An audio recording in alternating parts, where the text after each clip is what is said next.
Fala aí pessoal, nesse vídeo a gente vai aprender a criar uma API utilizando o Node.js. Para isso a gente vai estar utilizando a versão LTS, que nesse momento que eu estou gravando o vídeo é a versão 20.11.1. A gente tem a versão mais nova, mas a gente vai manter aqui na versão LTS, que significa que o suporte para essa versão vai ser mais longo. E para nos auxiliar nessa tarefa, a gente vai estar utilizando algumas ferramentas, e uma delas é o TypeScript, para a gente poder escrever JavaScript fortemente tipado. A gente vai estar utilizando o Express.js, que vai ser o nosso Web Framework, que a gente vai colocar todas as nossas rotas e lógica para poder construir a nossa API. E como nosso banco de dados, a gente vai estar utilizando o Postgres, que vai ser o nosso banco de dados relacional. E para a gente poder interagir com o banco de dados, a gente vai estar utilizando o Drizzle ORM. E no final, a gente vai fazer um teste não funcional da nossa aplicação para ver como que ela vai responder quando a carga for bem alta. Então, para isso, a gente vai utilizar essa ferramenta chamada K6, que faz parte do grupo da Grafana. Ok? Então, se a gente for aqui no código, a gente tem a estrutura que a gente vai estar utilizando. É bem simples. E aqui do lado esquerdo, a gente tem esse código que a gente vai testar a nossa API. Ela está rodando aqui localmente na minha máquina. Então, eu vou bater no meu localhost, na porta 3000. E aqui eu tenho a URL para minha API. Então, se eu bater na raiz, se eu bater nesse daqui, ele vai me retornar uma mensagem de Hello World com o status code 200. Se eu bater aqui no meu RefCheck para ver se a minha aplicação está rodando ou não, vai me retornar 200 também, porém não vai me retornar nada aqui no corpo. Diferente aqui da nossa raiz, que ele vai retornar um Hello World. E aqui mais para baixo eu tenho as minhas rotas. E aqui mais para baixo eu tenho os endpoints referentes aos meus to-dos. Então eu posso criar um to-do.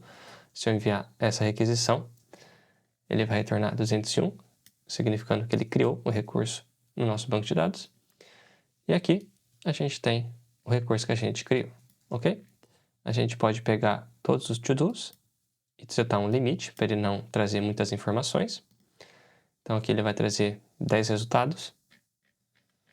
E para a gente poder estar gerando esses valores fictícios, a gente vai utilizar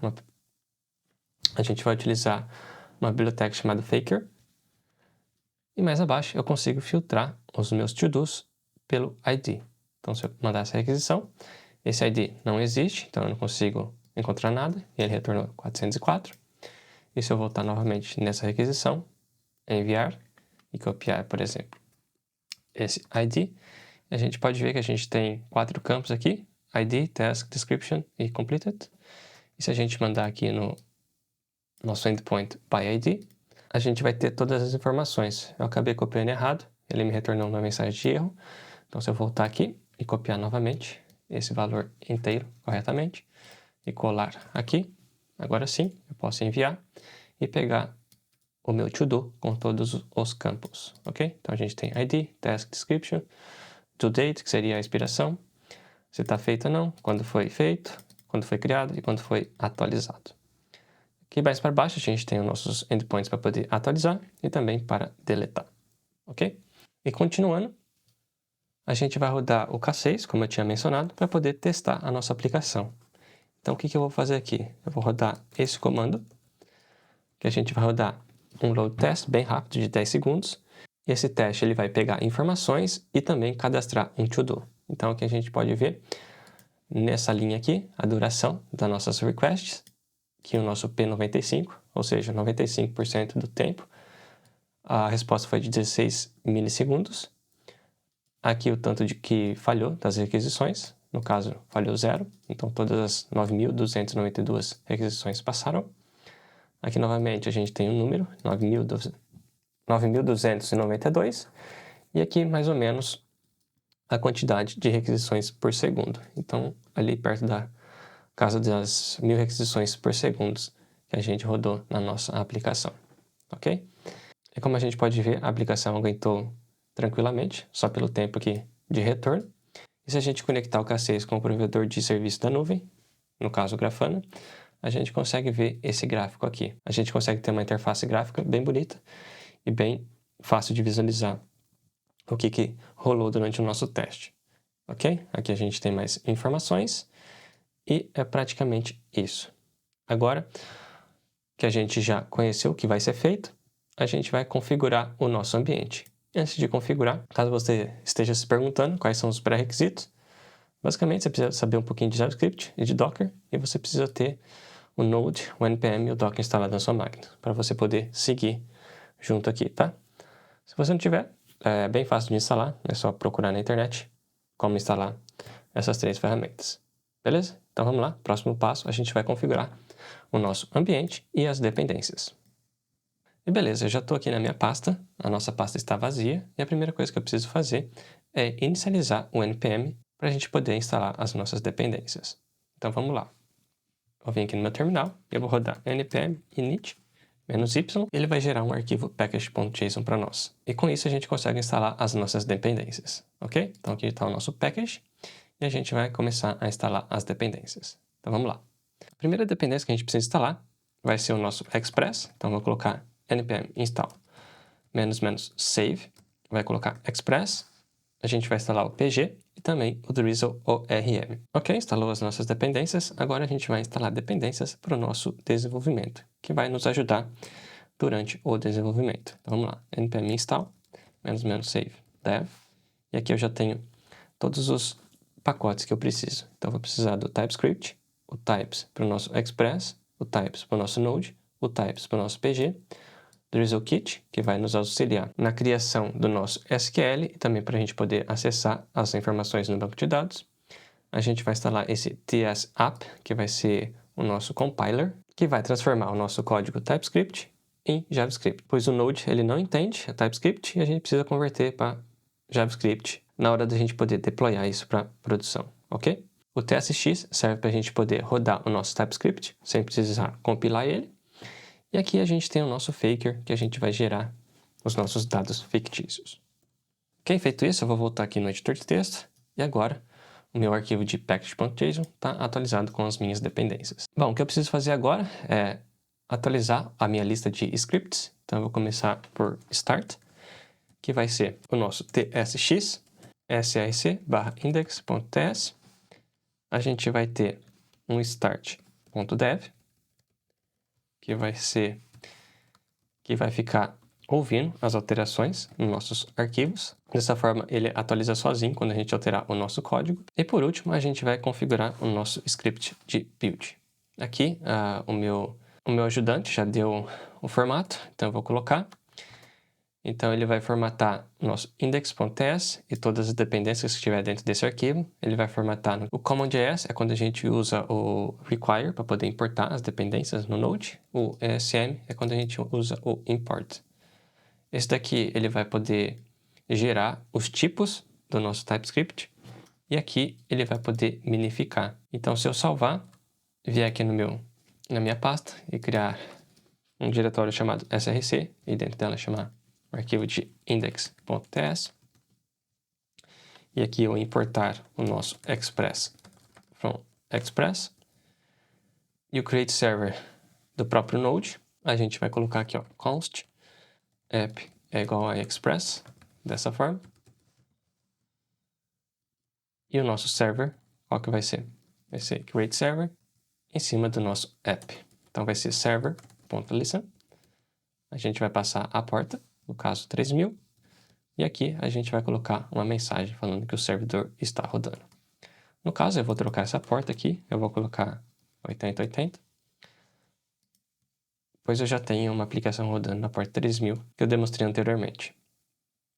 Então eu vou salvar, eu vou voltar no meu console, e aqui eu vou rodar npm run start. Se a gente rodar isso daqui, a gente pode ver que o nosso servidor está rodando na porta 8080. E se a gente fizer qualquer alteração aqui, por exemplo, eu posso colocar a porta em uma variável, para eu não precisar repetir aqui. Então, se eu colocar dessa forma,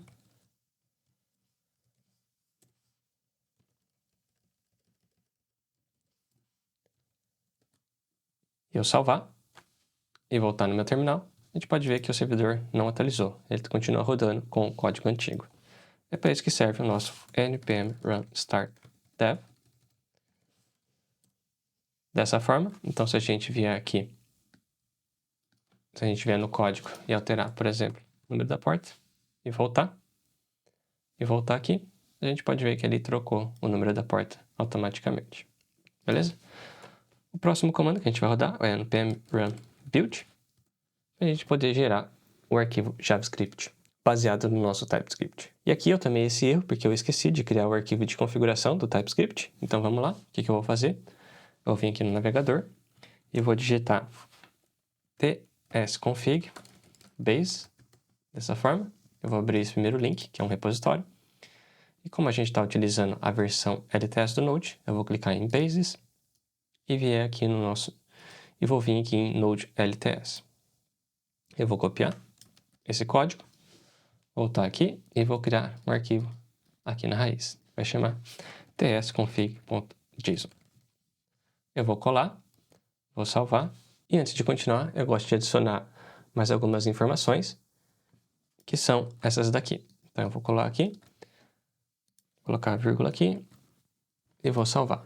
Então eu gosto de adicionar essa base URL, que vai ser o nosso SRC, onde que ele vai colocar os arquivos JS, se ele vai criar o arquivo de source map e se ele vai aceitar ou não o uso do N implícito. E aqui a gente vai incluir somente os arquivos do nosso SRC. Então tudo que tiver aqui dentro, ele vai compilar. Ok? Então voltando no nosso terminal, eu vou rodar novamente o npm run build. E agora sim, ele criou com sucesso. Então se a gente voltar, a gente pode ver que a gente tem a nossa pasta dist, e aqui a gente tem o nosso index.d.mts, significa que a gente tem os nossos tipos. Como a gente não tem nenhum tipo, a gente não tem nada aqui. Então o que eu posso fazer para demonstrar? Posso vir aqui e colocar, por exemplo, export type user igual, colocar um nome, tipo string, colocar age, tipo number. Vou salvar e novamente vou buildar. Se eu fizer isso, o que vai acontecer? Aquele arquivo ele vai ser preenchido agora com os tipos. Então aqui a gente tem o nosso tipo user, que ele vai somente exportar os tipos, sem nenhum tipo de implementação. Aqui o nosso index.d.ts, que é a mesma coisa. Nós temos o nosso index.js minificado, com o tipo common.js. Então se a gente olhar aqui, a gente tem o nosso require. E aqui a gente tem o nosso index.mgs, que é o nosso import. Beleza? Então é isso que o nosso arquivo de build gera na hora que a gente rodar ele. E se eu vier aqui, se eu rodar node gist.index.js, a gente vai ter o mesmo resultado. Só que dessa vez ele vai estar rodando em JavaScript e não em TypeScript. E para finalizar essa parte, eu vou instalar mais um pacote que vai servir para a gente poder deletar a nossa pasta antes de buildar ela, para garantir que a gente tem uma instalação clean, limpa, na hora de rodar o nosso build. Então, para isso, eu vou instalar npm install save rinref, dessa forma. O que esse cara faz? Ele basicamente deleta a pasta que a gente passar, só que ele deleta isso de forma segura, tanto no sistema operacional Unix, que eu estou usando aqui, no macOS, tanto no Windows, ok? Então, o que a gente vai fazer? A gente vai vir aqui no código, no nosso package.json, e aqui no nosso build, a gente vai colocar o seguinte, rinref, o nome da pasta, dist, que eu quero apagar, e depois eu vou rodar o meu comando de build, ok? Aqui o nosso main vai ser o dish/index.js, e aqui eu vou atualizar a descrição e também as keywords e o author. Maravilha! Dessa forma, toda vez que eu rodar npm run build, ele vai deletar a nossa pasta dist e gerar uma pasta nova. Maravilha! Se a gente olhar o nosso readme, o próximo passo é a gente implementar as rotas sem lógica. Então, vamos fazer isso. Eu já estou aqui com o meu arquivo aberto do nosso index.ts, onde que a gente vai colocar as nossas rotas. Então, a primeira coisa que a gente vai fazer, a gente vai vir aqui no nosso terminal e a gente vai rodar npm run start dev, dessa forma. Então, o nosso servidor está rodando na porta 8081 e toda alteração que a gente fizer aqui, ele vai pegar e já vai refletir na hora que a gente for acessar. Então, a primeira coisa que eu vou fazer é deletar isso daqui. Essa porta eu vou deixar próximo aqui do nosso listen e aqui eu vou setar as minhas rotas. Então a primeira rota que eu vou fazer é o nosso app.get e aqui ele já está dando um autocomplete para mim, exatamente isso que eu quero. Então, eu vou fazer isso aqui. E aqui eu vou colocar um Hello World. Só que aqui eu vou colocar o tipo desse rec, que é request, e esse res, que é a response, que é a resposta, ok? Então vamos lá. Request. Essa request precisa vir do Express. Eu vou colocar logo acima. E response também, dessa forma. Então aqui eu vou copiar e aqui eu vou importar esses tipos. Isso, exatamente. Muito obrigado. Eu vou salvar. E aqui vamos duplicar. E dessa vez eu vou colocar Health Check, para a gente poder ver se a nossa aplicação está respondendo com sucesso ou não. Para isso, eu vou colocar um bloco de try catch, e caso a gente consiga responder com sucesso, a gente vai colocar somente status 200, que é o status OK, e a gente vai colocar um send. Só isso, nada mais. Caso a gente não consiga, por algum motivo, não enviar esse status code, a gente vai enviar um 500. Só que a gente não precisa mandar nenhuma mensagem, só o 500 já vai entender como erro. Aqui também a gente não precisa passar nada. Isso daqui vai servir para a gente poder testar a saúde, né? Como que a nossa aplicação está quando a gente deployar isso para o nosso servidor de produção. No caso, eu estou construindo essa aplicação para a gente poder deployar ela utilizando o AWS SS Fargate. E esse código aqui que eu estou demonstrando vai ser o back-end que a gente vai deployar utilizando o Terraform.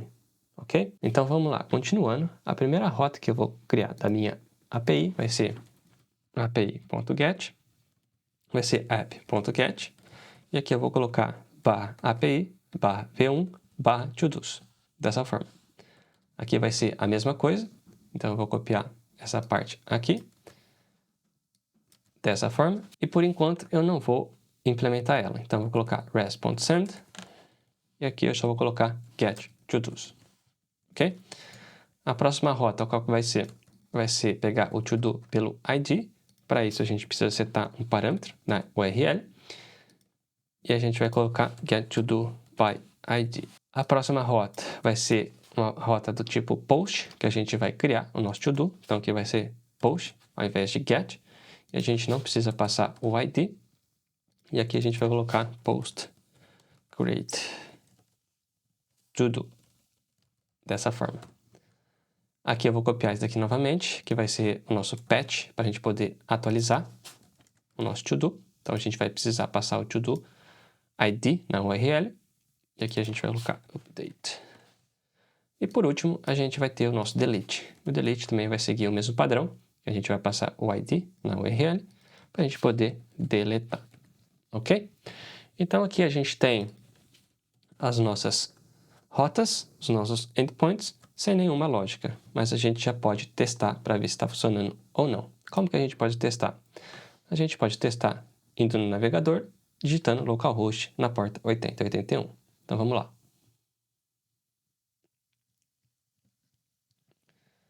Aqui eu posso digitar localhost na porta 8081 e aqui eu tenho o meu Hello World, beleza? Se eu abrir meu inspector, eu for na aba Network e eu bater aqui na Health Check, nesse endpoint, a gente pode ver que ele está retornando 200 no nosso Health Check, ok? E na API, API/v1/todos, ele está retornando o getTodos. Então a gente pode passar um ID aqui, por exemplo, não é interrogação, é barra, dessa forma. Então a gente já pegou outro endpoint. Beleza. Mas aqui no navegador a gente consegue praticamente testar somente as rotas que são do tipo GET. Então, para a gente poder testar as outras, a gente vai precisar de um REST client, para a gente poder simular, para a gente poder conseguir chamar as outras rotas. E antes da gente fazer isso, se a gente passar uma rota que não existe, o Express vai retornar 404, que não existe essa rota, ok? Então, para isso, se a gente voltar aqui no código, eu tenho uma extensão instalada aqui no meu VS Code, que é a REST Client. Acho que é assim, exato, essa daqui, que a gente pode escrever como a gente quer acessar a nossa API. Então, se eu voltar aqui, eu fechar esse cara, o que eu vou fazer? Eu vou criar um arquivo novo aqui na raiz, e eu vou chamar de api.http, dessa forma. Eu posso setar variáveis nesse arquivo, então o nosso host qualquer vai ser localhost, aliás, http://localhost na porta 80, 81. E qual vai ser a URL da nossa API? Então, vou colocar, por exemplo, base URL vai ser o nosso host. Então, eu vou colocar duas chaves. E aqui eu vou colocar /API/v1. Ok? Então, essa é a URL básica da nossa API. E por último, eu posso setar o content type dessa forma, que vai ser application/JSON. Ok? Então, o primeiro endpoint que a gente vai testar é a nossa raiz, é a nossa URL sem nada, e vai ser do tipo get. Então, a gente vai colocar get, e aqui a gente vai passar o nosso host. Embaixo, a gente vai passar o content type. Então, content type vai ser o nosso content type, dessa forma. E se a gente clicar nesse botão, a gente tem a resposta aqui do lado. Então, foi do tipo 200, e aqui é a resposta Hello World. A gente pode copiar esse cara aqui, e a gente precisa colocar esses 3 jogos da Vênus para poder separar as nossas requisições. Aqui eu vou colocar health check, e se eu mandar ela, aqui eu só preciso colocar 2 ao invés de 4, dessa forma, ok? Agora sim, então se eu mandar aqui o nosso health check, a gente pode ver que ele retornou 200. Beleza, agora sim a gente vai começar a implementar as nossas rotas para a nossa API ToDo's, ok? Então a primeira qual que vai ser? Vai ser o nosso post, então a gente vai colocar post, e aqui a gente vai setar a nossa base URL da nossa API, e a gente vai colocar /ToDo's. O content type vai ser o mesmo, então eu vou copiar e vou colar aqui. E para a gente conseguir passar o corpo nesse endpoint, a gente vai pular uma linha e a gente vai colocar um JSON. Então no nosso caso vai ser tipo task, e aqui a gente vai colocar task to do. E a gente pode passar uma descrição. Então, description. E a gente vai colocar assim. Aqui vai uma descrição. Então, se a gente enviar, a gente pode ver que a gente bateu no nosso post, create to do, e retornou 200. Maravilha. O próximo passo é a gente setar o nosso get request para o nosso to do. Então, eu vou copiar essa parte e vou colocar aqui embaixo. Só que em vez de ser post, vai ser get. Desse jeito, e se eu enviar, aqui o nosso get to do's. Esse daqui é praticamente o que a gente fez no navegador. Então aqui a gente vai fazer a mesma coisa para o nosso to do, só que a gente vai passar um ID. Então se eu enviar, a gente vai bater nessa URL. E por último, eu vou copiar 2 vezes esse cara aqui, que vai ser o nosso patch e o nosso delete. Então aqui vai ser patch, dessa forma, e aqui vai ser delete. Então se a gente testar, a gente está atualizando o nosso to-do pelo ID, e aqui a gente está deletando o to-do pelo ID. Maravilha. Então eu vou salvar, e agora a gente já tem as nossas rotas configuradas corretamente, porém elas estão sem a lógica necessária para poder salvar no banco de dados. Que vai ser o nosso próximo passo. A gente precisa setar o banco de dados, pois ele não está rodando ainda e não tem como a gente salvar essas informações lá. Então vamos lá, no próximo passo a gente vai configurar o nosso banco de dados. Ok, nesse próximo passo a gente vai começar a configurar o nosso banco de dados e para isso a gente vai utilizar o Docker. Porém, se você tem o Docker Desktop instalado na sua máquina, você tem acesso ao Docker Compose. E a gente vai estar utilizando o Docker Compose, pois para a gente poder deployar isso para produção, a gente precisa testar, e um jeito mais fácil de testar, quando a gente tem mais de um container, é utilizando o Docker Compose, ok? Então vamos lá, o que a gente precisa fazer? A gente precisa vir aqui e criar um arquivo chamado docker-compose.yaml. Aqui eu vou passar a versão, que vai ser a versão 3, e eu preciso passar os services, ou os containers que eu vou criar. Então aqui vai ser o nosso Postgres, dessa forma, e dentro aqui eu preciso passar a imagem. A imagem qual que vai ser? Vai ser o nosso Postgres, só que na versão 16, que é a última versão do Postgres no tempo que eu estou gravando esse vídeo. A próxima vai ser as portas que a gente precisa setar, a gente precisa mapear. Então vai ser a porta 5432, que é a porta padrão do Postgres. E a gente vai mapear a mesma porta na nossa máquina, tanto no container. E a próxima configuração que a gente precisa setar é as nossas variáveis de ambiente. E aqui, como que eu vou passar? Vou passar Postgres. A primeira vai ser user. E eu vou fazer da seguinte forma, assim. Então vai ser Postgres. A próxima vai ser o nosso password. Então aqui a gente vai colocar password, que vai ser 1, 2, 3, 4, 5. E aqui a gente vai passar o nosso banco de dados, nosso DB, que vai ser todos. Ok, eu salvei. E se eu voltar aqui no meu terminal, eu vou parar o meu servidor e vou rodar docker compose down, para eu poder parar os containers que estão rodando. Pois esse container aqui, ele está rodando na mesma porta que eu vou tentar acessar. Então se eu vier aqui, eu vou docker compose down, e ele deu esse erro aqui porque eu tenho um container com o nome Postgres. Então eu vou deletar esse cara aqui e eu vou parar esse cara aqui, dessa forma. Ok, terminou. Agora eu posso voltar e digitar docker compose up -d para poder subir os meus containers. Agora sim, está rodando normalmente. E se a gente for aqui no meu Docker Desktop, a gente consegue ver que o nosso container está rodando aqui, ok? Se eu clicar, eu posso ver os logs e o nosso banco de dados está rodando. Maravilha!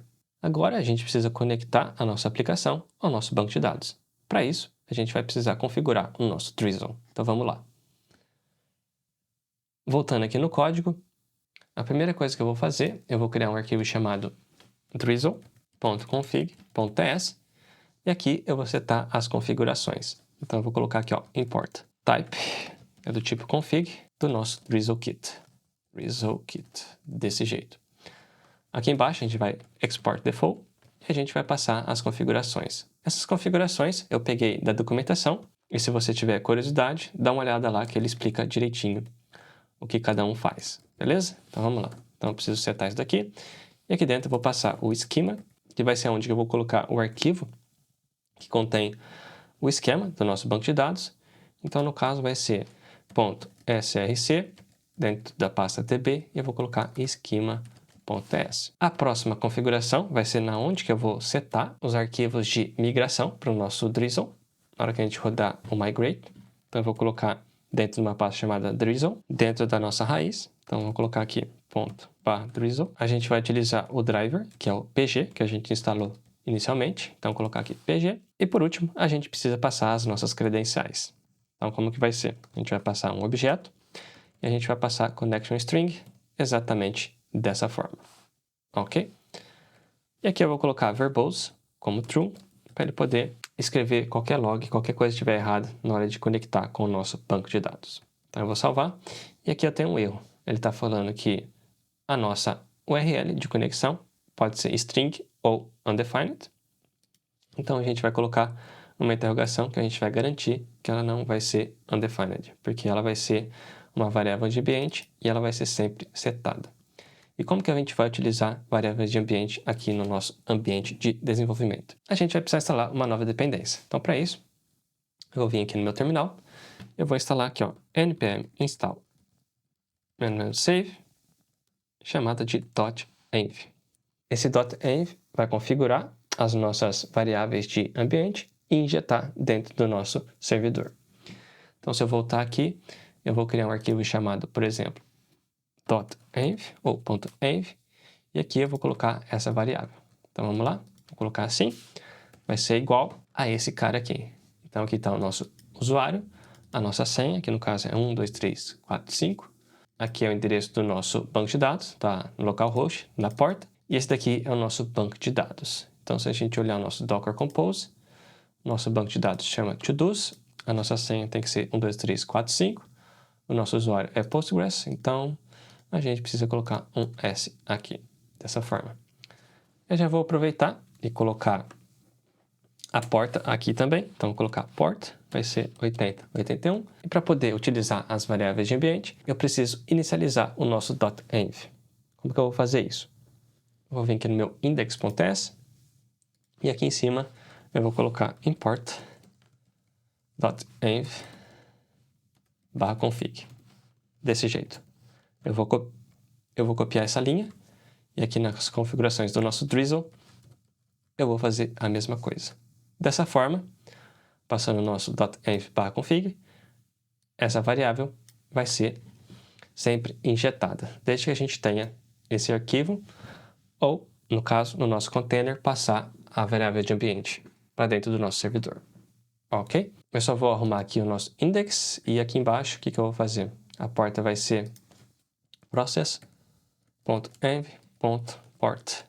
Ou, se não for setada, a gente vai setar a porta 8081. Ok? Bom, agora que a gente já setou as configurações de conexão com o nosso banco de dados, a gente precisa definir o nosso esquema para o nosso banco de dados. Então, dentro de src, eu vou criar uma pasta chamada db, e dentro dela eu vou chamar um arquivo db.ts.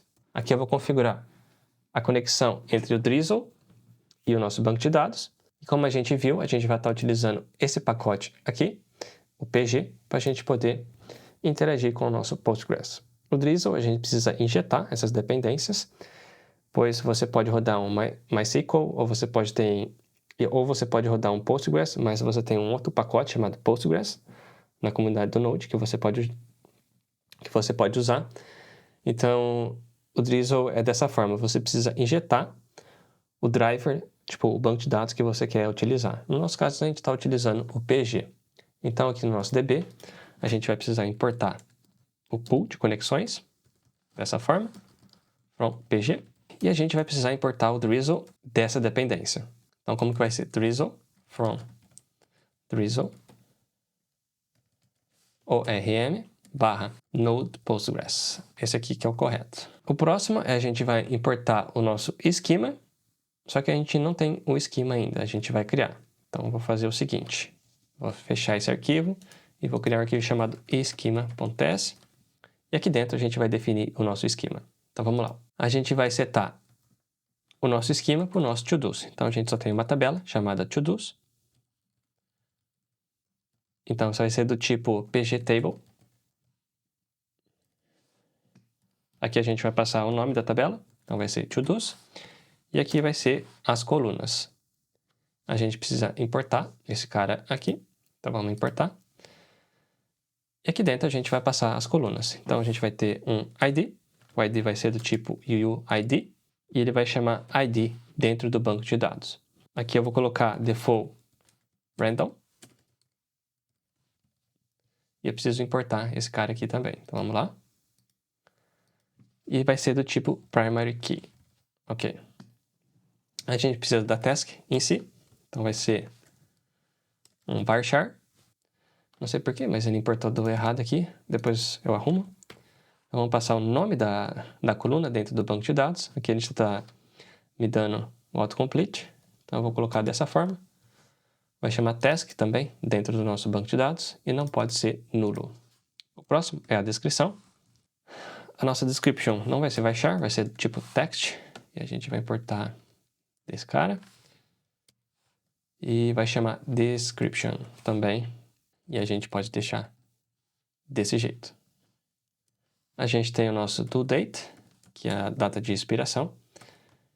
E aqui a gente vai setar um timestamp, que vai ser uma data. E vai chamar due date dentro do nosso banco de dados. Ela pode ser nula sim. E nota aqui que a gente está salvando do tipo camel case, separando aqui minúsculo por underline, underscore. E aqui dentro da nossa aplicação a gente está utilizando esse formato de capital case. Aqui é snake case no banco de dados, que faz mais sentido. E aqui dentro da aplicação está utilizando esse capital case. Beleza? Então, o próximo campo vai ser isDone. Vai ser do tipo booleano. E dentro do banco de dados vai chamar isDone. Ok? Mesma coisa que a parte de cima. A gente vai setar um valor default para false. Então, na hora que a gente cadastrar, ele não está feito. E a gente pode colocar done at, que vai ser um timestamp também. Então, vai ser timestamp done at. Dessa forma. Bom, o próximo campo vai ser o nosso created at, desse jeito. E o nosso updated at. Deixa eu apagar isso aqui. E os nossos campos created at e updated at, eles vão ter um valor default, que na hora que salvar o arquivo, que na hora que salvar o record, na hora que salvar esse record no banco de dados, ele vai pegar a data atual. Beleza, então deixa eu arrumar aqui em cima. Então vamos colocar esse cara aqui, esse cara aqui, esse cara aqui, esse cara aqui. Então vamos apagar isso aqui. Ok, agora sim, já tenho meu esquema completo. Então eu vou voltar aqui no meu db.ts e eu vou importar da seguinte forma. Eu vou importar tudo do nosso esquema, as esquema, from esquema. E aqui embaixo você tá uma variável chamada pool, que vai ser o nosso pool de conexão. Então new pool. E aqui eu também vou passar a connection string, que vai ser praticamente a mesma coisa que a gente passou no nosso drizzle config. Ok? Bom, e aqui a gente não precisa passar o nosso... E aqui a gente não precisa importar o nosso .env, porque esse arquivo ele vai ser importado pelo nosso index, e a gente já está inicializando o .env aqui no nosso index. Ok? Então vamos lá, a gente tem o nosso pool, e agora a gente precisa exportar a nossa variável de banco de dados, com a conexão corretamente já gerenciada pelo Drizzle. Então, vou passar Drizzle, vou passar o pool de conexões, e aqui eu vou passar o esquema dessa forma. Maravilha! Se a gente fez tudo certo, a gente já vai conseguir conectar no nosso banco de dados. E como que a gente vai fazer isso? A gente vai vir aqui no nosso index.ts, dentro do nosso api/v1/todos, e a gente vai tentar pegar informações do nosso to-dos. Então vamos lá. Então vou colocar aqui const result é igual db. Eu vou importar aquela variável que eu acabei de criar. Então db. Então eu vou colocar isso aqui para baixo, dessa forma. Eu vou colocar db.select. Vou selecionar todas as colunas from to-dos. Esse to-dos é do nosso esquema. E é basicamente isso. Então eu vou colocar isso dentro de um try-catch para ver se der um erro, a gente não quebre a nossa aplicação. Então vamos fazer isso aqui. Fazer isso aqui. E a gente precisa passar isso aqui como await. Dessa forma. A gente vai fazer o seguinte. A gente vai colocar res.json e o result. E aqui a gente vai colocar o nosso catch. Ok. E para a gente conseguir usar o await aqui dentro, a gente precisa converter a nossa função para async. Desse jeito. Só que ao invés de retornar um erro 500, a gente vai logar também esse erro. Então, vou colocar desse jeito aqui. Ok? Então, agora, se a gente voltar no nosso terminal, a gente precisa inicializar o nosso ambiente novamente. E se a gente vier aqui e tentar bater na nossa API, o que vai acontecer? A gente precisa bater nesse endpoint, que é o todos. Ele retornou um erro 500. E se a gente olhar aqui, o que aconteceu? Ele falhou na hora de a gente se conectar com o nosso banco de dados. Então, o que eu vou fazer? Eu vou parar aqui, pois a gente alterou o arquivo do nosso Docker Compose. Então, eu vou parar os meus containers, ou o meu container com o banco de dados, e eu vou inicializar ele novamente. Ok, dessa forma, ele já está com a configuração correta. E aqui, vamos rodar novamente o nosso servidor. Então, se eu tentar bater novamente nesse endpoint, a gente ainda vai receber um 500. Porém, o erro é diferente. Ele fala que a relação todos não existe. E não existe mesmo, porque a gente não criou, a gente não fez nada, a gente só se conectou ao banco de dados. E esse erro está informando que a gente foi capaz de conectar, porém, a gente não foi capaz de reter os dados dessa tabela. Então, o que a gente precisa fazer? A gente precisa criar essa tabela no nosso banco de dados. Para isso, a gente vai estar utilizando a migração do Drizzle. Então, vamos lá. A primeira coisa que a gente precisa fazer é voltar no nosso código e escrever um arquivo de migração. Então, vou escrever aqui, ó, migrate.ts. Deixa eu fechar aqui e abrir aqui novamente. O que esse arquivo vai fazer? Então, eu vou copiar e vou colar aqui. Ele vai fazer o seguinte, a gente está novamente importando o nosso .env/config, pois a gente vai rodar esse cara a partir do nosso package.json, pois a gente só precisa rodar ele algumas vezes, ok? Então, novamente, a gente está importando o Drizzle do nosso Postgres, a gente está importando essa função de migrate dentro do nosso Postgres e a gente está importando o client e não o pool, pois a gente aqui só vai precisar de uma conexão. O pool serve para gerenciar várias conexões, mas aqui a gente vai estar conectando uma vez para poder somente criar as nossas tabelas. ou alterar ou deletar. Qualquer alteração referente às tabelas, ok? Aqui, novamente, a conexão de string, para a gente poder se conectar ao nosso banco de dados. E aqui a função principal. Então, o que a gente vai tentar fazer? A gente vai conectar ao nosso banco de dados. A gente vai inicializar o nosso Drizzle, passando o client, que a gente setou aqui em cima. E a gente vai rodar a função de migração. E ali está a Migrations Folder, que é onde a gente vai salvar as nossas migrações. Então, se fizer isso, ele vai migrar, ele vai criar, alterar ou deletar as tabelas ou as colunas corretamente para nós. Beleza? Então, eu vou salvar, vou vir aqui no meu package.json e o que eu vou fazer?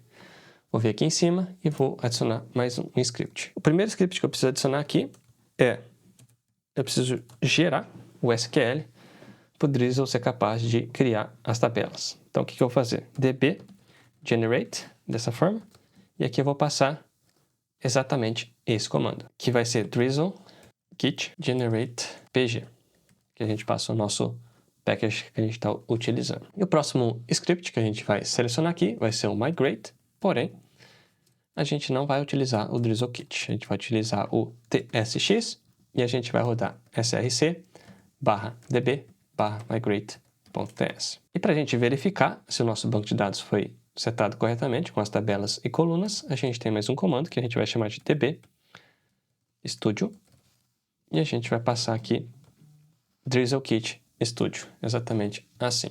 A primeira coisa que a gente vai fazer é gerar o SQL necessário para ele poder gerar a migração corretamente. Então vamos lá. Aqui é tsx. Isso. Então voltando aqui, deixa eu parar. Então vamos rodar npm run db generate. Ok, ele gerou o arquivo para nós. E se a gente olhar esse arquivo, ele vai estar dentro da pasta drizzle. E aqui está o nosso SQL. Ok? O próximo passo é executar esse SQL utilizando a nossa função de migrate. Então aqui, npm run db migrate. E ele terminou a nossa migração. Para a gente ver se está realmente correta a migração, a gente vai rodar db.studio. E a gente vai copiar esse daqui e vou voltar aqui no navegador. Vamos colar e verificar. Fechar isso daqui. E aqui a gente tem o nosso banco de dados. Então aqui tem o to-dos e a gente não tem nenhum registro aqui dentro. Se a gente voltar agora no nosso api.http e bater nessa URL, o que vai acontecer? A gente precisa iniciar o nosso servidor. Então, o que eu vou fazer? Eu vou deixar nosso Drizzle rodando aqui e vou vir aqui no meu VS Code e eu vou rodar npm run start dev.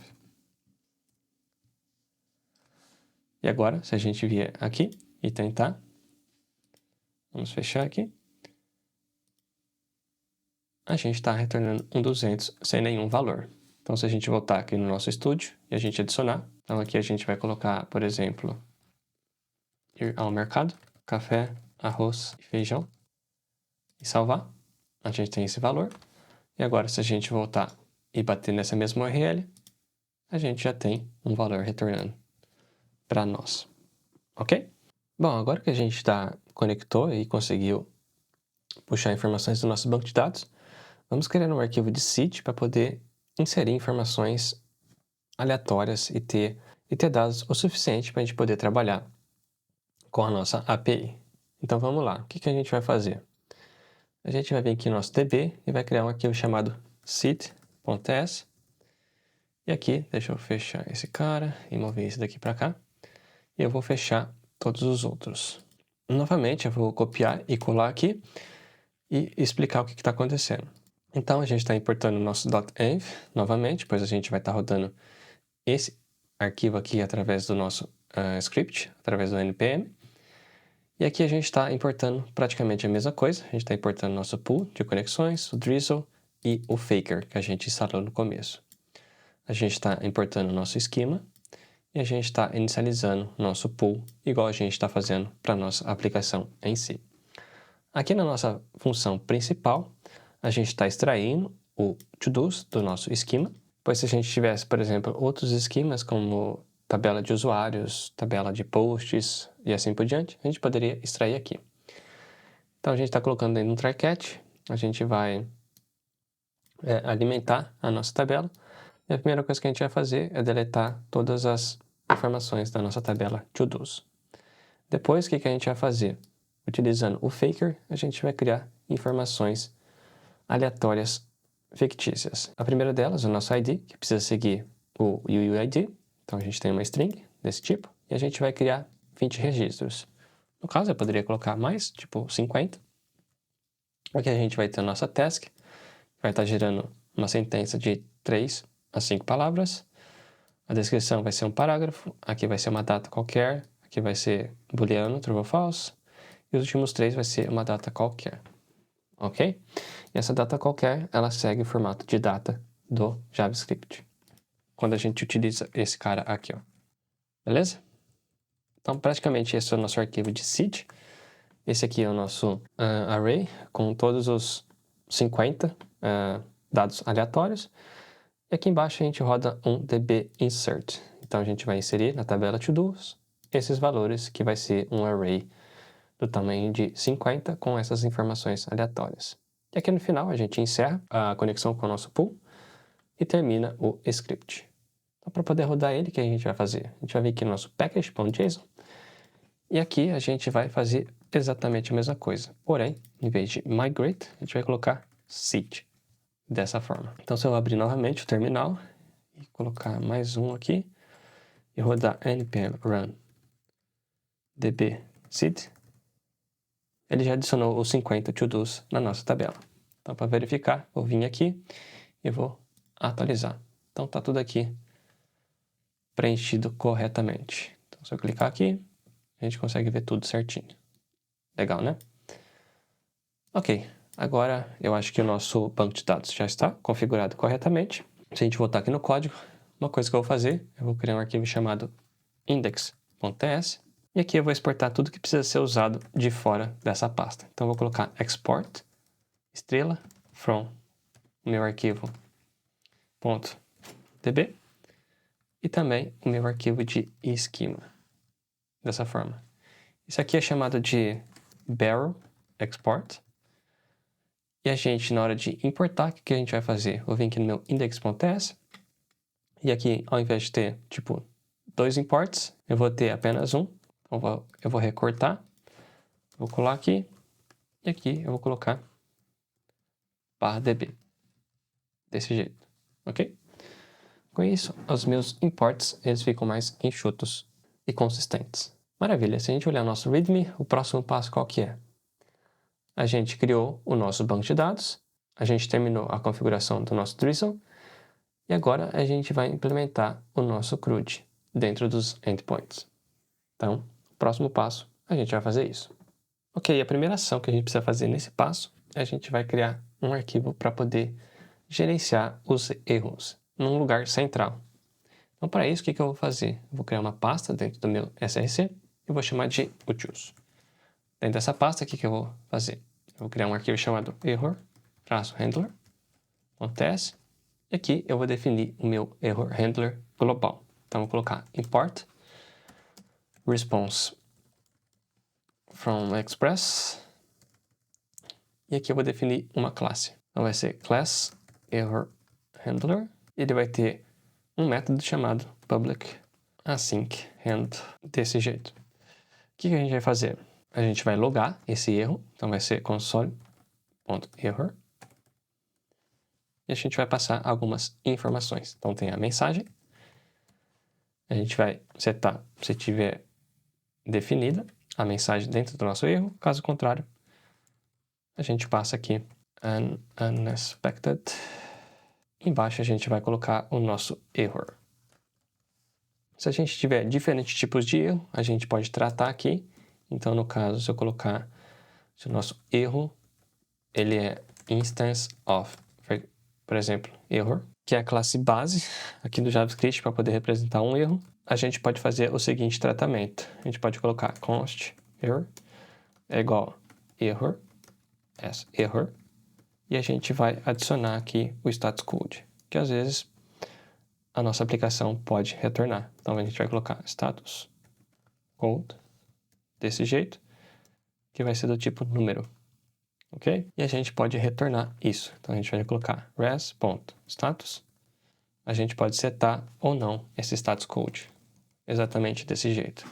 E caso o nosso status code não esteja setado dentro do nosso erro, a gente vai setar ele como 500, indicando que é um erro que ocorreu dentro da nossa aplicação. Vamos colocar return, e aqui a gente pode colocar também outra coisa, só para garantir. Que a gente pode apagar esse cara e salvar. Por último, a gente vai exportar ele, então a gente vai colocar export const error handler igual a new error handler. E novamente a gente vai colocar o nosso index.ts e exportar como barrel export. E dentro do nosso index a gente vai importar ele. Import error handler from utils. E dentro do Express, como que a gente seta uma rota para pegar todos os erros? Bom, a gente precisa setar um middleware. E a gente seta esse middleware depois de todas as nossas rotas. Então aqui no caso, eu vou vir aqui embaixo, depois de tudo, as rotas que eu já setei, eu vou escrever aqui, ó, app.use, e eu vou passar 4 parâmetros. O primeiro é o nosso erro, que vai ser de tipo n, e aqui a gente vai passar o restante, igual a gente passou anteriormente. Só que aqui a gente precisa passar mais um. A gente precisa passar o next, que é next function. Eu preciso importar esse next function. Então aqui em cima, a gente importa ele. Deixa eu copiar para ver se está certinho. Ok? Aqui a gente precisa passar uma função desse jeito. E aqui a gente só vai chamar o nosso erro handler, .handle, e a gente vai passar o nosso erro e também a nossa response, caso tenha. A gente vai salvar. E agora sim, a gente já está gerenciando todos os erros da nossa aplicação, que a nossa aplicação jogar, ok? Para deixar isso aqui mais seguro, a gente precisa ficar ouvindo 2 eventos que podem ocorrer. Um deles é quando a gente tem uma rejeição que a gente não está tratando.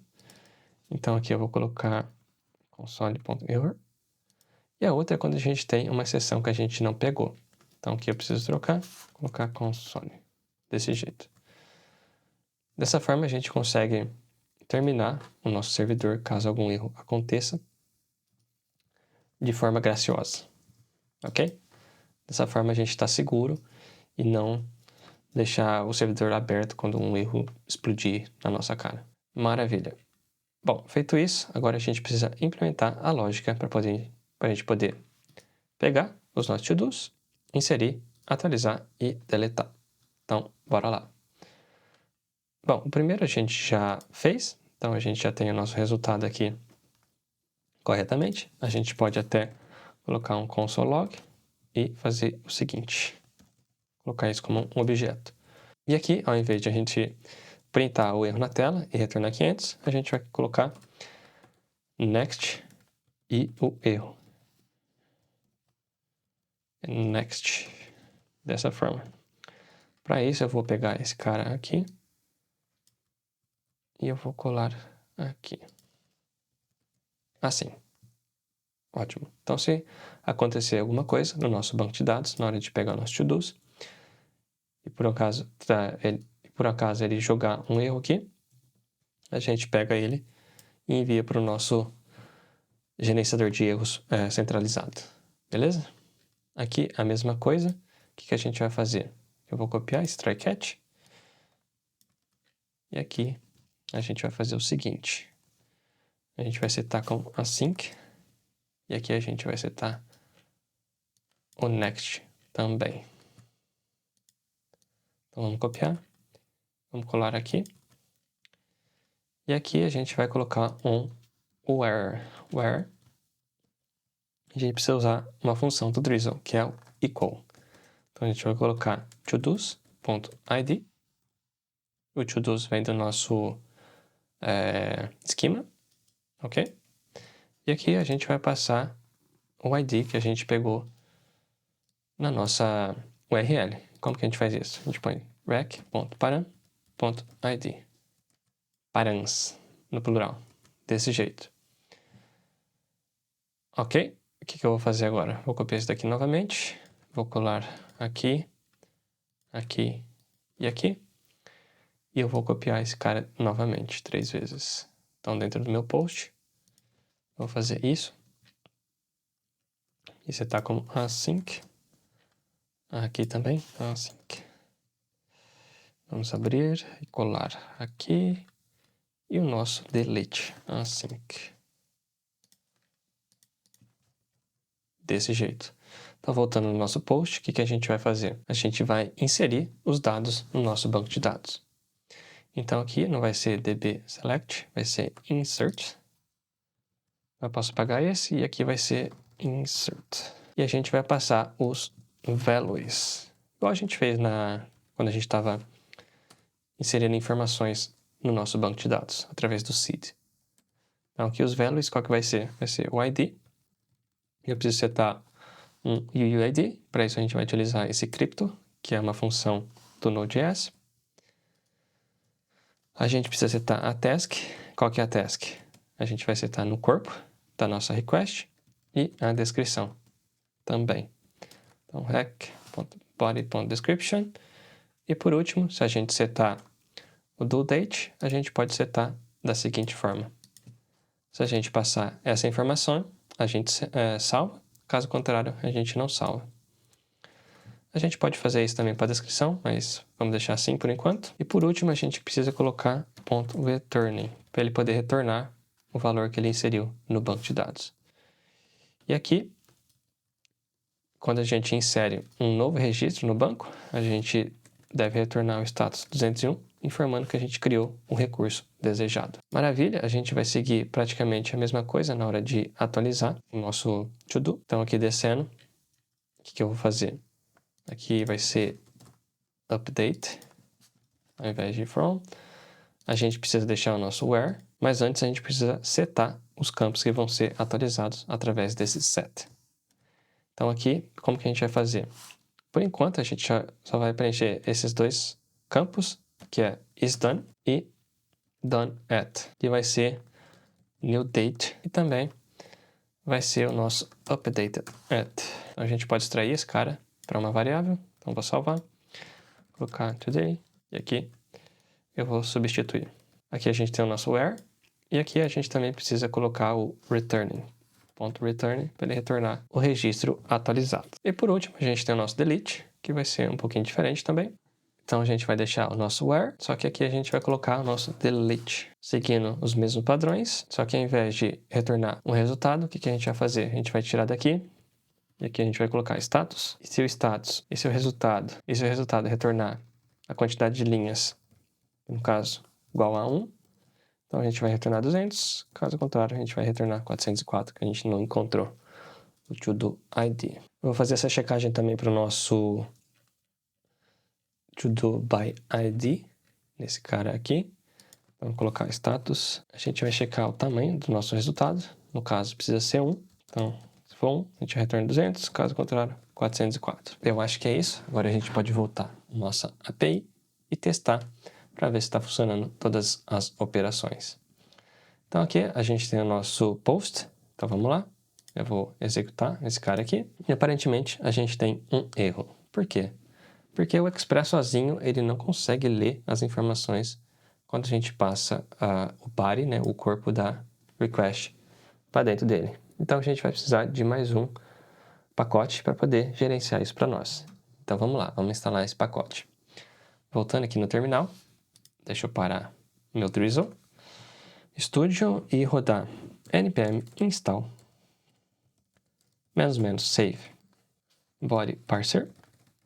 Eu vou instalar um chamado compression, um outro pacote chamado cores e um outro pacote chamado helmet. Eu vou instalar os tipos para esses pacotes. Então vamos lá, npm install --save dev, mas aqui é types barra types barra types barra e aqui types barra.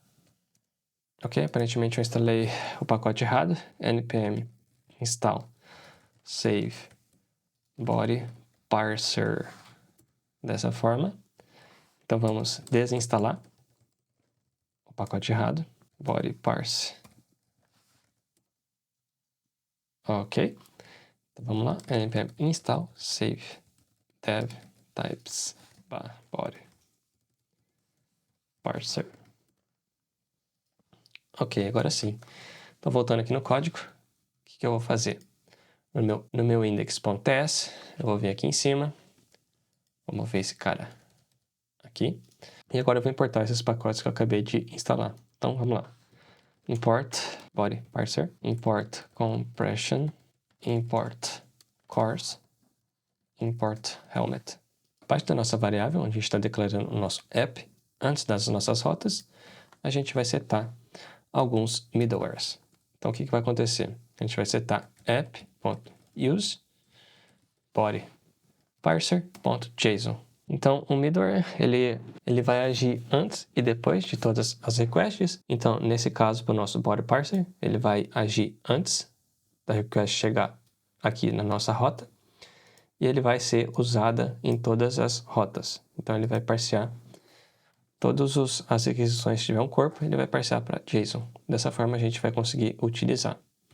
A gente vai utilizar um outro middleware chamado helmet, que ele vai adicionar alguns cabeçalhos de segurança para a nossa aplicação.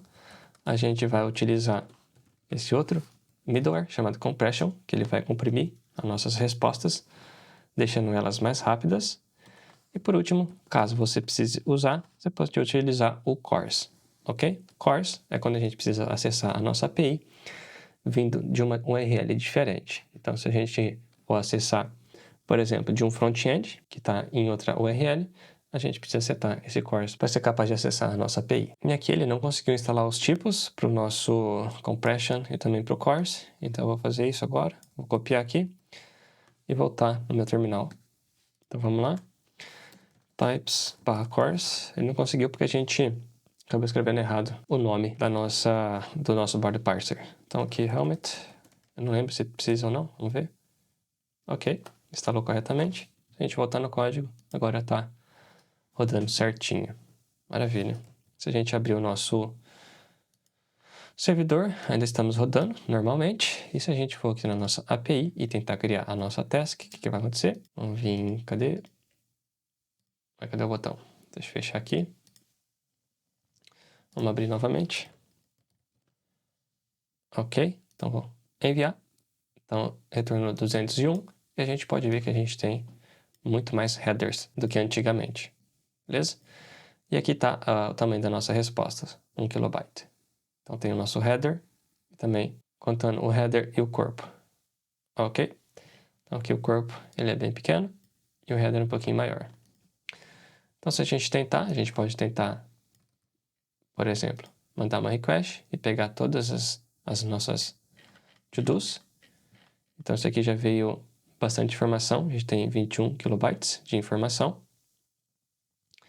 Se a gente tentar pegar, por exemplo, esse cara aqui, dessa forma, a gente vai retornar um erro falando que a gente está passando um valor inválido, que ele precisa seguir esse formato de UUID.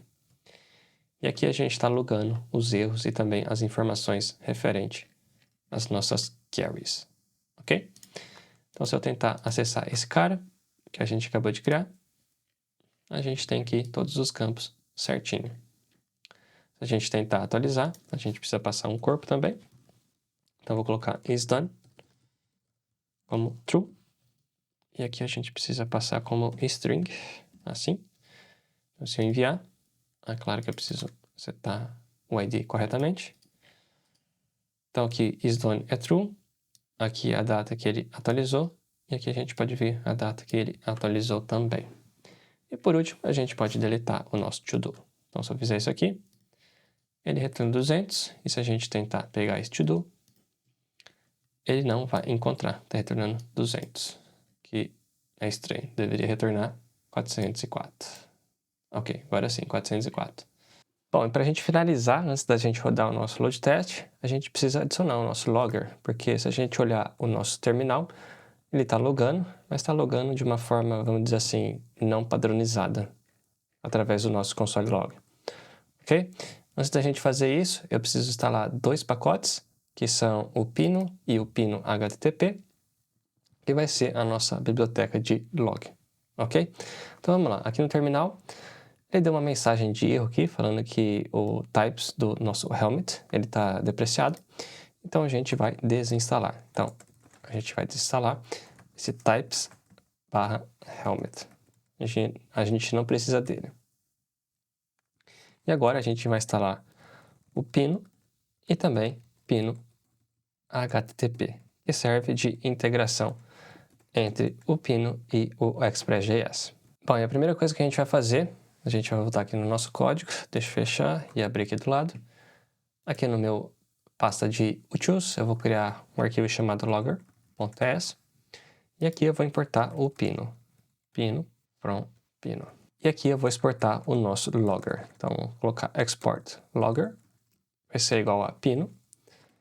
Eu vou inicializar ele e passar algumas configurações. O primeiro é o nível do nosso logger. Então, se a gente setar, por exemplo, como info, tudo que for info para cima, ele vai logar. Então, se a gente colocar, por exemplo, debug, ele não loga. Se a gente colocar, por exemplo, warning ou error, ele vai logar, ok? Então, aqui, em vez de passar uma string chumbada, a gente pode passar através da as nossas variáveis de ambiente. Então, a gente vai lá e seta aqui o nosso log level.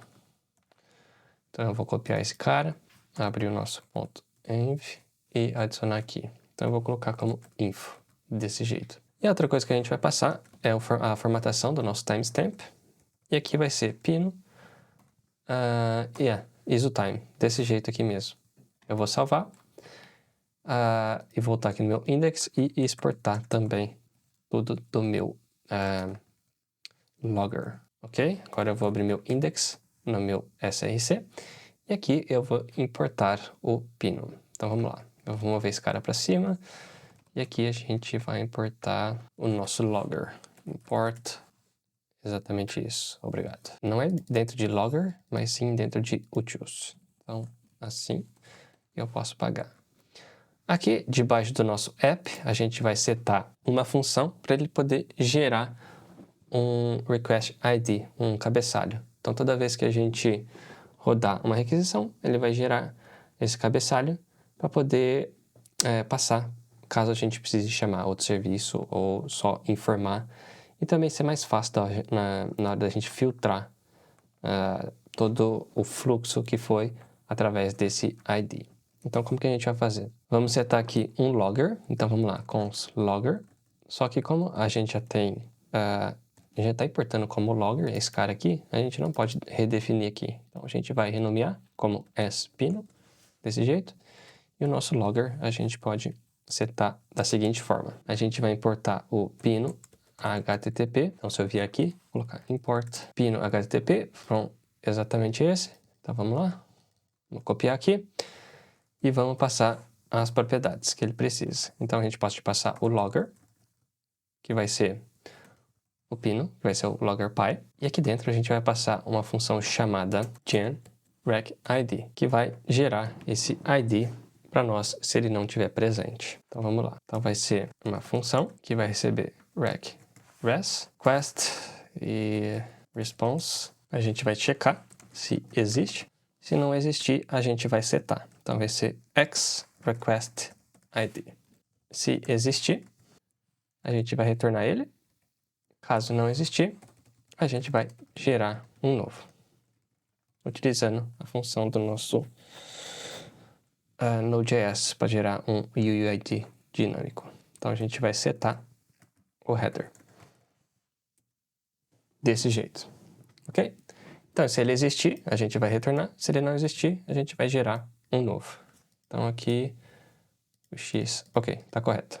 E para a gente conseguir utilizar ele com o nosso Express, a gente precisa setar um middleware. Então, a gente vai colocar app.user e vai utilizar o nosso logger. Agora, ele está disponível através da nossa request. Então, aqui, ao invés de eu colocar esse cara aqui, o que a gente vai fazer? A gente vai colocar rec.logger log, desse jeito, ponto info.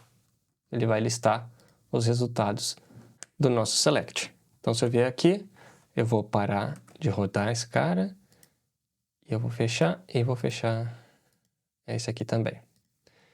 Agora eu vou voltar aqui no meu terminal, vou rodar npm run start dev, e se eu voltar aqui no código e abrir esse arquivo e tentar pegar os to-dos, e a gente olhar aqui no terminal, a gente consegue ver que ele retornou bastante coisa, porém, ele retornou no formato esperado.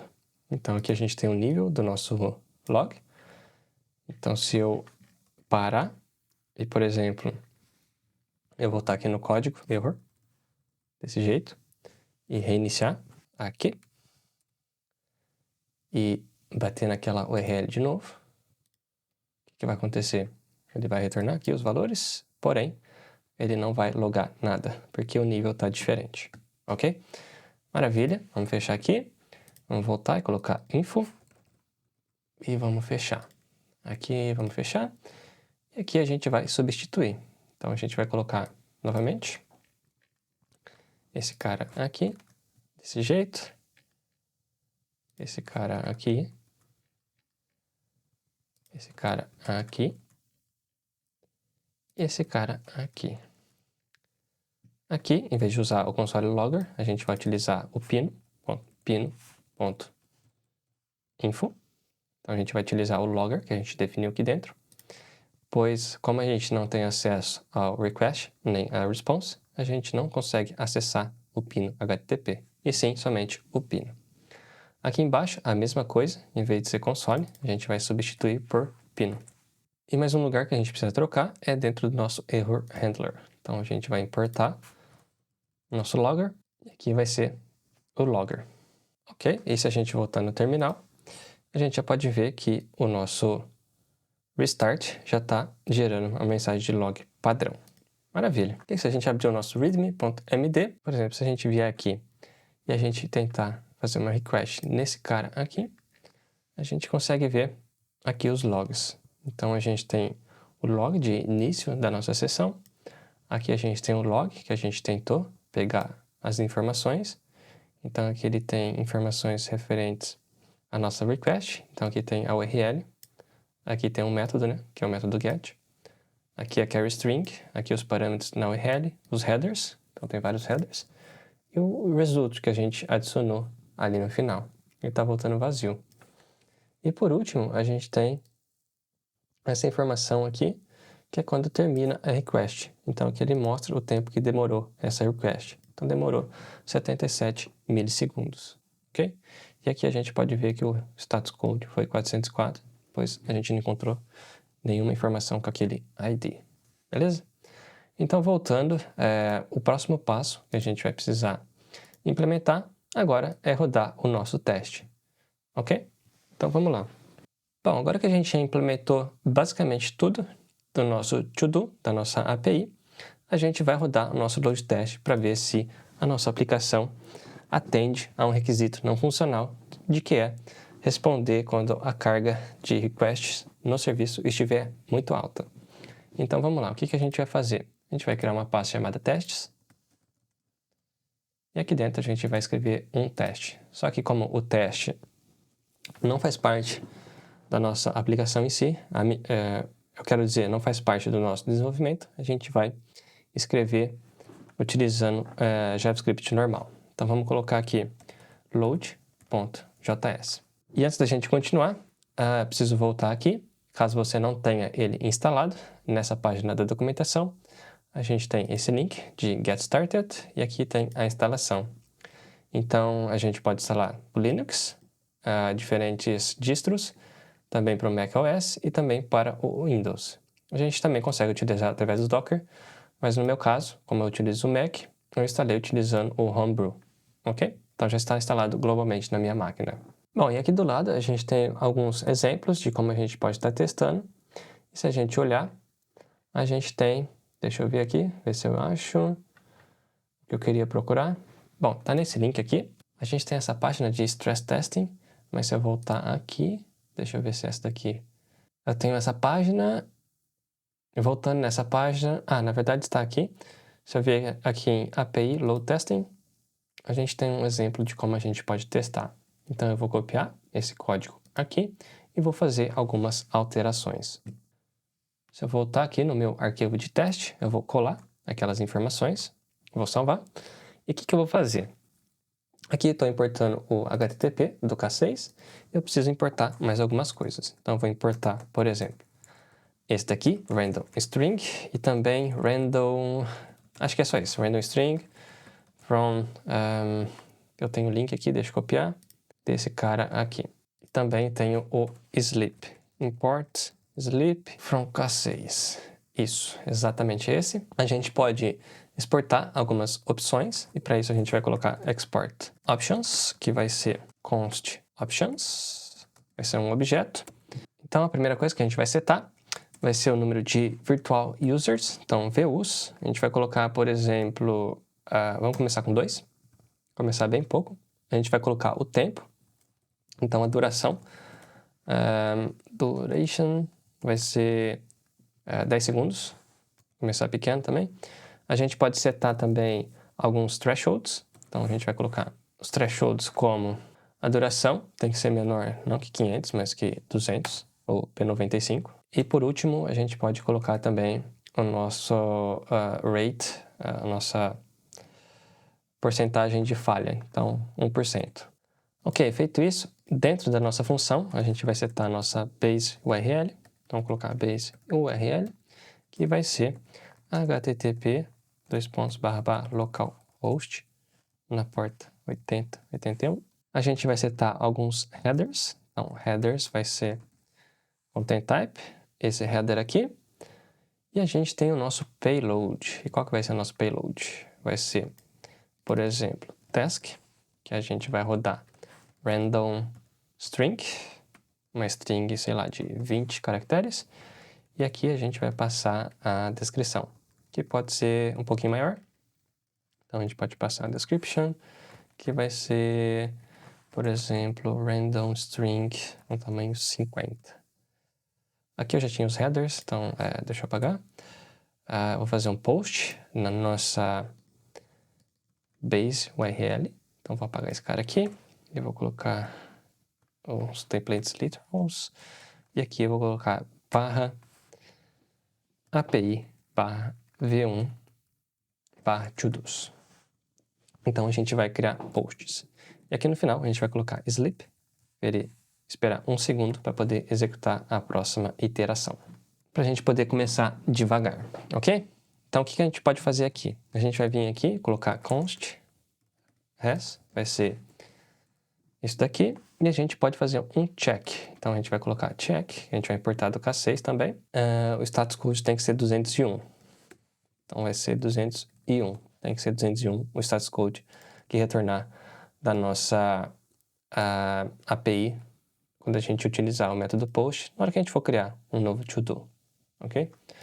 Então se a gente fizer isso, a gente já está pronto para poder rodar o nosso K6. Então voltando aqui, eu vou parar. Aliás, eu vou deixar rodando aqui e eu vou rodar o K6 aqui no meu VS Code. Então aqui, o que eu vou fazer? Deixa eu esconder essa barra e vou subir um pouquinho aqui. Então a gente vai fazer K6, run, e a gente vai passar aqui o caminho do nosso script. Então vai estar em testes, /load, dessa forma. Se eu configurei tudo corretamente, ele vai rodar o teste por 10 segundos com 2 usuários virtuais. Então ele vai simular 2 usuários interagindo em paralelo na minha API durante 10 segundos. Então está rodando. E se a gente for aqui no meu terminal, a gente pode ver que ele está gerando os logs. Ok? Então rodou por 2 segundos. Então o teste terminou, ele rodou por 10 segundos. E aqui a gente tem algumas informações. Então rodou 100% dos checks. Então ele passou todos. Aqui a quantidade de data que foi transferida. Aqui a gente tem a duração. Então a duração, a gente pode ver que durou o nosso P95 quase chegou nos 200 milissegundos. Quer dizer que a nossa aplicação não está muito boa no momento, porque tem alguma coisa fazendo com que está demorando a nossa aplicação de retornar esse valor, ok? A gente precisa verificar. Até o momento, nenhuma requisição falhou e foram feitas 20 requisições, mais ou menos quase 2 requisições por segundo. Beleza? Maravilha. Então, o que a gente vai fazer agora? A gente vai aumentar esse cara aqui para 5. Então, a gente aumentou para 5, ok? A gente vai rodar nos mesmos 10 segundos, só que agora a gente vai ter 5 usuários concorrentes, ou seja, rodando ao mesmo tempo. Então, vamos lá, rodar novamente esse script. E vamos ver como a nossa API vai se comportar. Bom, aparentemente ela se comportou um pouquinho melhor. Talvez o nosso banco de dados ele estava acordando, ele não estava ativo. Então, essa daqui acabou sendo melhor, mesmo a gente fazendo mais requisições com mais usuários. Ok, só que agora, para testar mesmo a nossa aplicação, para ver se ela está boa ou não, vamos fazer o fluxo completo. Então, o que a gente vai fazer? A gente vai, antes de inserir, a gente vai consultar os nossos to-dos. Então, como que a gente vai fazer isso? A gente vai vir aqui, const to-dos é igual http.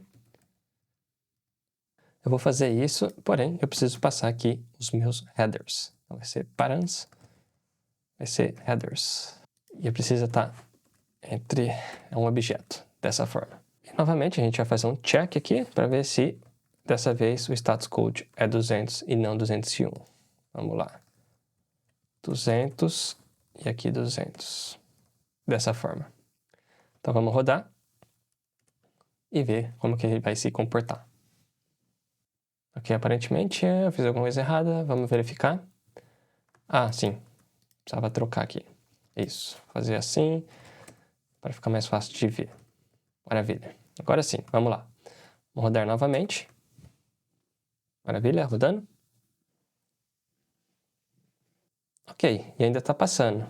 Porém, agora eu vou aumentar consideravelmente a carga no nosso servidor e também no nosso banco de dados. Vamos ver como ele vai se comportar. Como que eu vou fazer isso?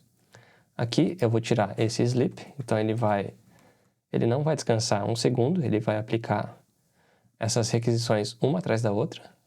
E aqui eu vou aumentar de 5 para 10 e aqui eu vou colocar 20 segundos. Então vamos ver como que vai se comportar. Então vamos lá, vamos ver como que vai.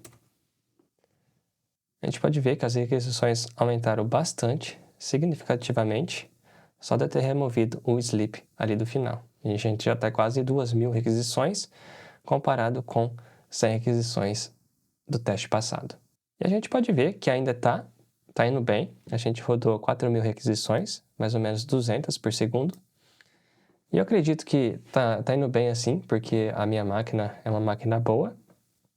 Porém, na hora que a gente rodar isso em produção, pode ser que o resultado seja diferente. Então agora eu vou aplicar, assim, uma carga máxima mesmo, só para poder simular um valor de produção real, para a gente ver como que isso afeta. Então aqui eu vou colocar 20. E agora eu tenho quase certeza que o nosso P95 vai ser mais do que 107 milissegundos. Se a gente ver aqui o nosso Docker, a gente pode ver aqui o CPU do nosso container, do nosso banco de dados. E aqui a gente pode ver como que está os nossos logs na nossa aplicação. Loucura. E a gente pode ver que o threshold foi bem maior, como eu esperava, porque a gente fez 1.884 requisições, mais ou menos 92 por segundo, mas a gente encontrou aqui uma falha na nossa aplicação. Então, cada vez que a gente for rodando mais, parecia que ele estava demorando mais e mais para poder conseguir retornar essa resposta de uma forma performática. Então, fechando aqui, e se a gente voltar no nosso código, então vamos procurar aqui index.src, a gente pode ver que o ponto que está pegando na nossa aplicação é o select. Então, na hora que a gente bate nessa API, a gente está fazendo um select sem o limite nele. Então, como a gente não está deletando os to-dos que a gente está criando, o nosso select está cada vez mais selecionando um dataset maior. Então, isso está tornando a nossa aplicação um pouco lenta. Para poder facilitar aqui um pouco e fazer com que a nossa aplicação fique rápida, independente aí da quantidade de itens que tem no nosso banco de dados, a gente precisa adicionar um limite nessa query, ok? Então, como que a gente vai fazer? Eu vou colocar aqui, ó, const limit é igual a number, que vai vir da request.query.limit. Então, se eu passar esse limite, ele for um número, ele vai pegar esse valor. Caso contrário, eu vou setar um valor de 10, dessa forma, ok? Aqui, o que eu vou fazer? Eu vou colocar limite, vou passar o limite que eu quero, porém, eu não quero aceitar qualquer limite. Eu posso colocar 1000, que dessa forma ele vai me retornar 1000 resultados, e pode deixar a nossa resposta, a nossa request lenta por causa dessa resposta. Então, a gente vai limitar aqui. Então, a gente vai fazer o seguinte, se limite for maior ou igual a 1 e limite for menor ou igual a 50, a gente vai utilizar o limite. Caso contrário, a gente vai utilizar o valor padrão de 10. A gente pode otimizar ainda mais o nosso select se a gente selecionar os campos que a gente quer retornar. Então, no caso, eu vou retornar o ID. Então, eu passo o meu esquema, né, o meu to-do esquema, a minha entidade, e passo o valor que eu quero mapear. Então, no caso, eu tenho a task, eu tenho a descrição, e como a gente definiu o esquema, a gente tem esse IntelliSense aqui com o autocomplete das propriedades que a gente pode acessar, ok? E a gente pode colocar, por exemplo, is done, dessa forma. Agora, se a gente rodar o teste novamente, a gente vai estar inserindo os valores, porém, esses valores eles vão estar sendo filtrados pelo nosso limite. Então, aqui no nosso teste, o que eu vou fazer? Eu posso fazer o seguinte, eu posso vir aqui e eu posso setar esse limite na minha query string de uma forma randômica. Então, para isso, eu posso utilizar esse cara aqui. Ele chama random between, random int between, dessa forma. Deixa eu ver se ele importou aqui. Não. A gente vai colocar aqui, importar esse cara, e a gente vai colocar, por exemplo, 1 e 50, dessa forma. A gente colocar assim, ele vai gerar um número aleatório para o nosso limite. Aliás, eu posso até colocar, por exemplo, 1000 e colocar, por exemplo, menos 10, dessa forma, que aí ele vai fazer essa conversão, ok? Então, se a gente rodar novamente o nosso teste, e o que a gente pode fazer é rodar exatamente o mesmo. Então, vamos lá. Então, aqui a gente tem 400 milissegundos de P95, que ele está acima do nosso threshold. E agora, com essa alteração que a gente fez, e a gente rodar o teste, como será que ele vai se comportar?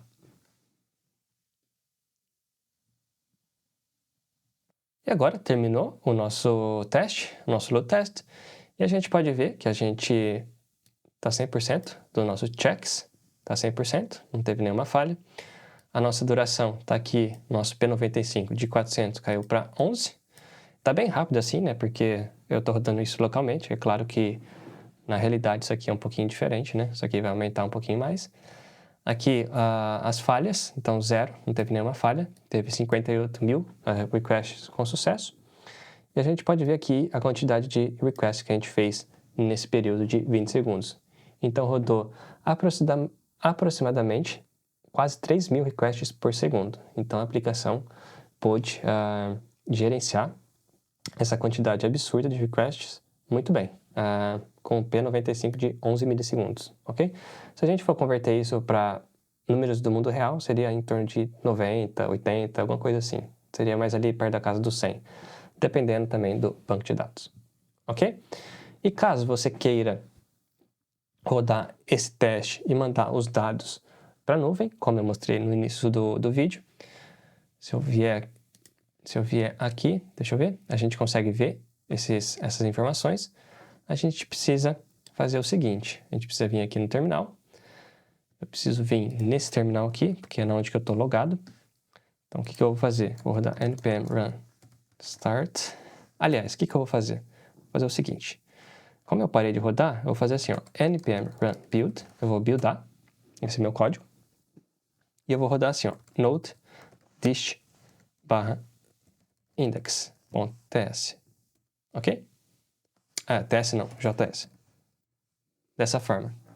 E antes de eu rodar novamente, vou fazer o seguinte. Aqui no meu env, para não poder logar aquele monte de mensagens, vou setar como error e voltar aqui e rodar novamente.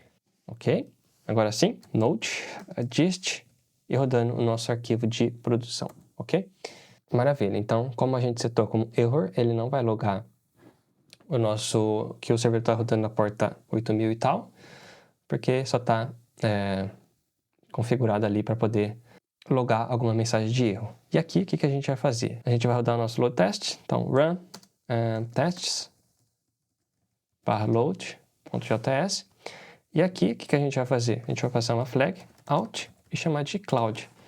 Eu já fiz o login no meu terminal, utilizando o K6. Se você fizer uma conta no site da Grafana, você consegue utilizar essa função. Ele vai te dar o passo a passo para você conseguir configurar o K6 e também como fazer o login para você conseguir mandar essas informações para a nuvem. Então vamos rodar para ver.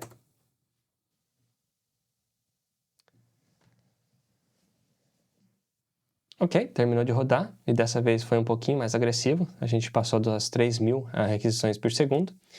E a gente pode ver que a gente até melhorou a nossa P95, está abaixo de 10 milissegundos. E agora, se a gente for aqui no navegador, onde que eu estou logado na minha conta, e eu atualizar a página, a gente tem esse teste que eu rodei hoje de manhã para poder fazer um teste. E se eu voltar, deixa eu ver aqui. Aqui eu tenho 2 testes, ok. Vamos clicar nesse daqui, que eu acabei de rodar. Ok, então aparentemente eu enviei muitas métricas, mas de acordo com o resultado aqui no terminal, foi um sucesso. Porque eu estou utilizando a versão free e a versão free tem os limites mais baixos, né? Então aqui a gente pode ver a quantidade de requests que a gente fez durante 20 segundos, foi bastante, quase 70.000 requests. Aqui o peak, né, o máximo de RPS, de requests por segundo, foi 3.500, foi 3.600. E aqui tem o nosso P95. E aqui tem esse gráfico bonitinho, que mostra, né, aqui a quantidade de usuários. E, aliás, mostra a quantidade de tempo que demorou para responder. E aqui, a quantidade de requests durante o tempo. E aqui a resposta, né, o azul claro e aqui o roxinho. E esse daqui são os usuários virtuais. No caso, são 20, beleza?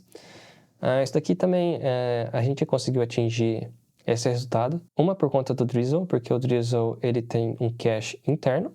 Apesar de a gente não estar cacheando nada aqui nas nossas rotas, o Drizzle, internamente, ele tem um sistema de cache que ajuda bastante a gente a atingir esse resultado, vamos dizer assim, fenomenal, né?